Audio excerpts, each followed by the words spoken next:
E aí, gente, bom dia, boa tarde ou boa noite, dependendo do horário que vocês estiverem vendo esse vídeo.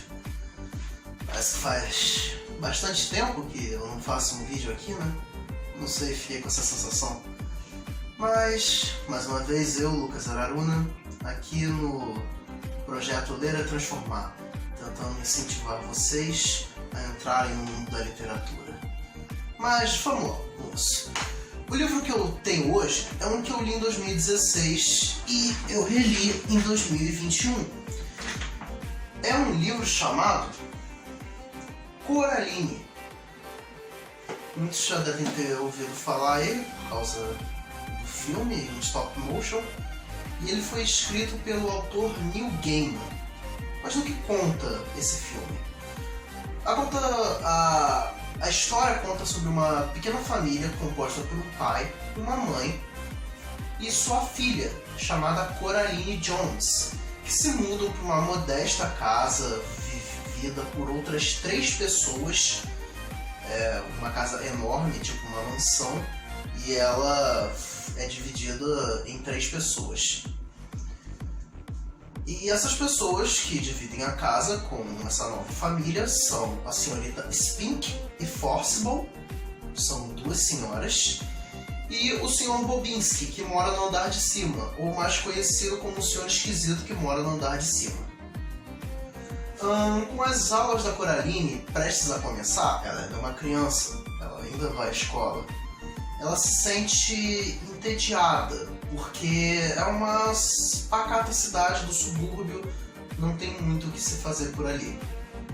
Então ela pergunta à sua mãe o que ela pode fazer, aí ela fala, vai brincar, vai ler, e aí ela pergunta pro pai, aí ele fala, conta os azulejos da casa, vê as janelas, o número de portas, e Coraline, sem nada para fazer, decide aceitar a ideia do pai.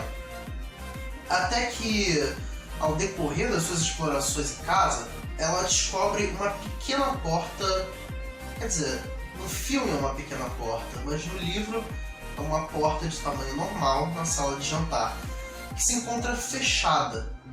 Ela, movida pela curiosidade, pergunta para sua mãe o que tem naquela porta e pede para ela abri-la.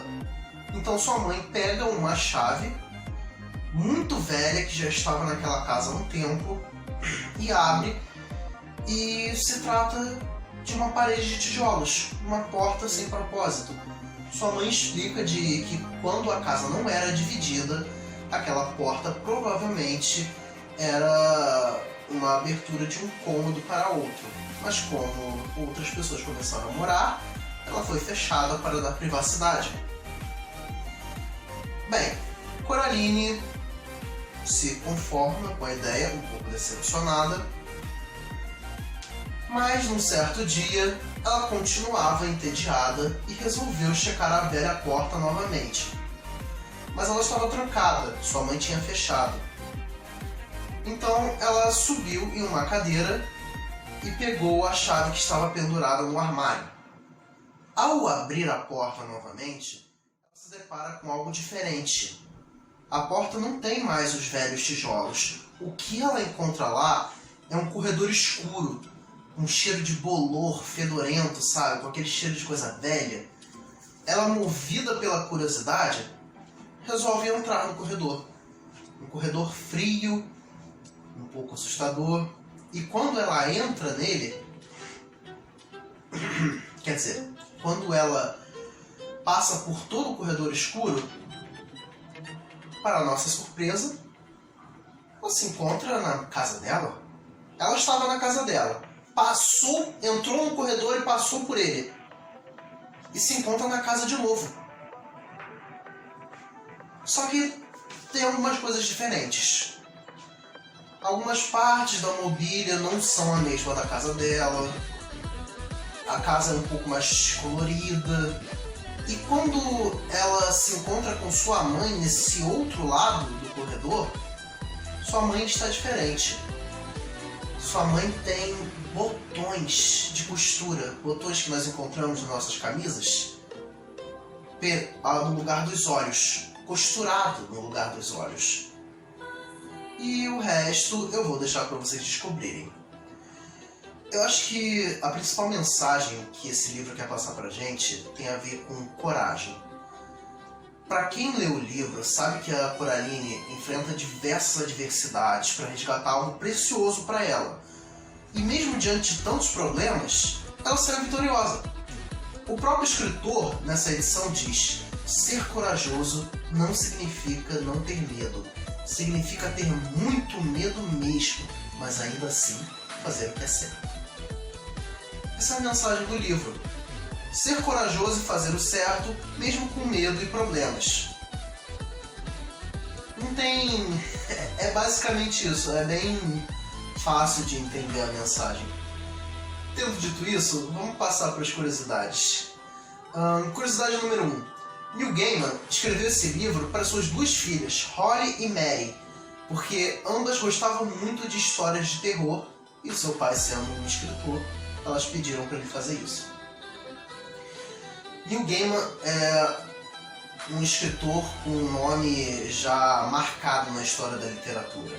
Ele possui mais de 20 livros publicados, séries e filmes adaptados das suas obras literárias e é considerado um dos maiores escritores vivos. Ganhador de prêmios como o Hugo, Bram Stoker e o Newbery Medal.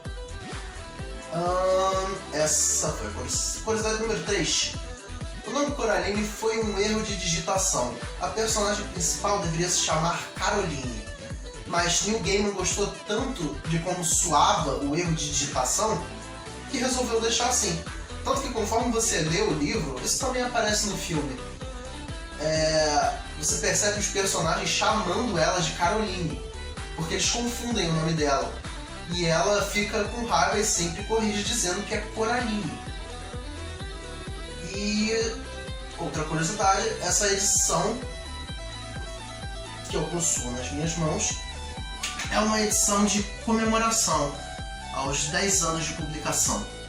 Acho que ela foi lançada no ano passado ou retrasado, não me lembro agora. Ela é um pouco diferente da antiga edição que eu tenho, inclusive uma edição que eu dei de presente para minha amiga. Beijo, Beca! E essa edição ela vem com um marca-página, inclusive aqui, uma história assustadora sobre uma menina corajosa. Vem com uma fita para você marcar, capa dura. E o mais legal, na minha opinião, são as ilustrações. Deem uma olhada. Era bem fiel ao que o Neil Gaiman tinha na imaginação dele. O ilustrador conseguiu captar bem o que o Neil Gaiman desejava. Vamos ver mais uma aqui. A outra mãe. Tem também aqui uma da senhorita Spink e Forcible. E eu vou deixar as outras ilustrações na curiosidade de vocês, para vocês comprarem o livro. Que tem um preço bem acessível na Amazon. Procurem, está disponível, não é difícil de achar. Vamos lá. Gaiman disse que algumas mulheres o pararam na rua e disseram que se tornaram muito corajosas, se inspiraram em Coraline, pois toda vez que elas sentiam medo, elas pensavam na personagem e faziam uma coisa certa diante de uma adversidade. Coraline, como sempre que um livro faz sucesso, tem uma versão adaptada para o cinema em stop motion.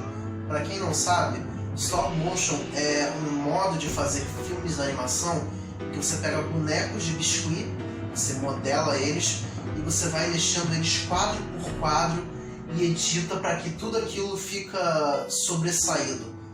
Eles ficam com uma movimentação um pouco mais lenta, que eu honestamente adoro. Filmes stop motion são os meus filmes de animação favoritos. Esse filme ele custou $60 milhões e faturou $124 milhões. Para quem entende de cinema, sabe que geralmente o preço de um filme de Hollywood vai de 100 milhões. Então, quando ele custa menos do que isso e fatura o dobro, muito mais do que o dobro nesse caso, é um sucesso fenomenal. E é isso, gente. Eu agradeço a paciência de vocês. Por favor, leiam esse livro.